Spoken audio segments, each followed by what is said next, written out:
Good morning, students. Let's again begin our chapter number 4 in the Kingdom of Fools. It's a long chapter, so it is divided into various parts. So let's start from where we have left in our last video.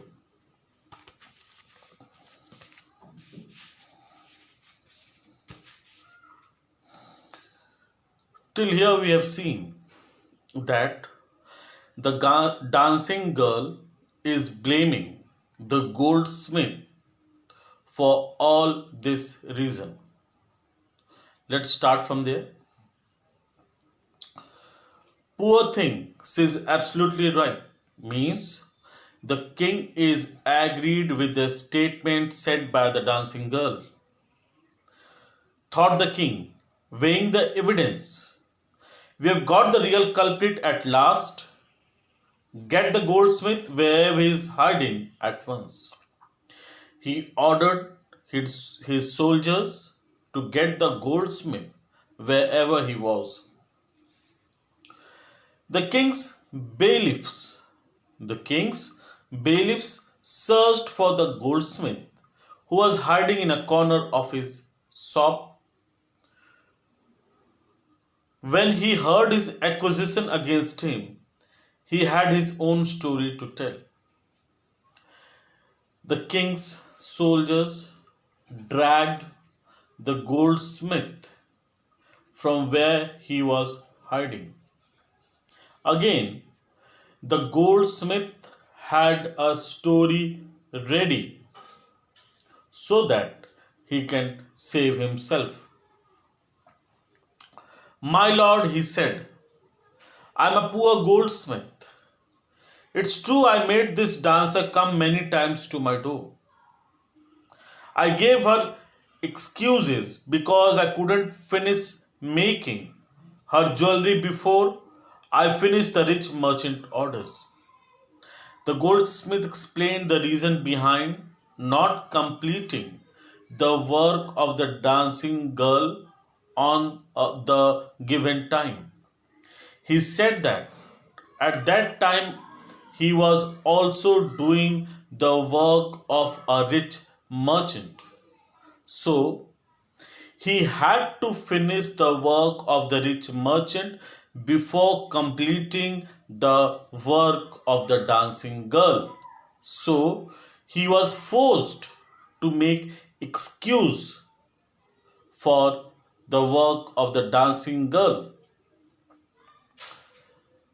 They had a wedding coming and they wouldn't wait. You know how impatient rich men are. He also said that the rich man had a wedding and he also explained how rich people are impatient and they couldn't stop for their time to come. Who is this rich merchant who kept you from finishing this poor woman's jewelry, made her walk up and down, who distracted this bricklayer, which made a mess of this wall, which has now fallen on an innocent man and killed him? Can you name him? Now the king asked a simple and straightforward question from the goldsmith, that to name the rich merchant who had forced him to do his work. And accordingly, the rich merchant was responsible for all this mishap and he was to be a guilty person. The goldsmith named the merchant, and he was none other than the original owner of the house whose wall had fallen. Over it is seen that the goldsmith gave the name of the merchant, rich merchant, and the rich merchant was the same person whose wall had fallen on the thief. Now justice had come full circle, thought the king, back to the merchant. Now the king thought that justice is to be made. He had found the real culprit, he called the merchant. When he was rudely summoned back to the court, he arrived crying, "It wasn't me but my father who ordered the jewelry. He is dead, I am innocent." When the merchant reached the court, he said to the king, "The rich merchant was his father who ordered for the jewelry to the goldsmith. And now he is dead, so the son of the rich merchant was not to be blamed, and he is innocent." But the king consulted his minister and ruled decisively. Now the king consulted his minister and gave his decision or verdict. "It's true, your father is the true murderer. He is dead, but somebody must be punished in his place." He said, "The real culprit or the guilty is your father, and he should be punished. But as he is dead, he can't be punished. But in his place, somebody should be punished. You have inherited everything from that criminal father of yours, his riches as well as his sins. As you are the son of that rich merchant," said the king, "you have inherited his property and his sins. So you have to be punished for the deeds of your father. I knew at once, even when I first set eyes on you, that you were at the root of this horrible crime. You must die." The king said, "For the first time when I saw you, I thought that you were the main culprit. You were everything who was behind this all mishap. So, as the case is clear now, you should be hanged." And he ordered a new stake to be made, ready for the execution. And he ordered for a new stake for the execution of the merchant. As the servant sharpened the stake and got it ready for the final impaling of the criminal, it occurred to the minister that the rich merchant was somehow too thin to be properly executed on the stake. As the stake was ready and he was to be hanged, he was to be executed. Somehow it was found that the merchant was so thin that his neck didn't properly fit the stake. He appealed to the king's common sense. The king too worried about it. The king also thought that if the merchant's neck was not properly executed, someone should be executed in place of the merchant. Means somehow or the other should be punished for the deeds of the old dead rich merchant. "What shall we do?" he said, when suddenly it struck him that all they needed to do was to find a man fat enough to fit the stake.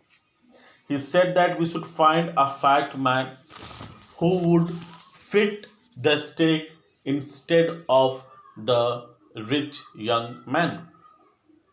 The servants were immediately sent all over the town looking for a man who would fit the stake. Servants were sent in the town in search of a person whose neck would fit the stake properly. And their eyes fell on the disciple who had fattened himself for months on bananas and rice and wheat and ghee. And the servants found that disciple who had fattened himself by consuming lots of rice, wheat, and ghee. "What have I done wrong? I am innocent. I am a sannyasi," he cried. When the soldiers and the servants took him, he said, "What have I done? I am a sannyasi. What mistake I have done?" "That may be true, but it's the royal decree that we should find a man fat enough to fit the stake," they said, and carried him to the place of execution. The soldiers said that, "You are true, we have done nothing. But it's a royal order, means the order of the king, to find a person who would fit the stake properly, and the process of execution would be followed." He remembered his wise guru's words that this is a city of fools. You don't know what they will do next.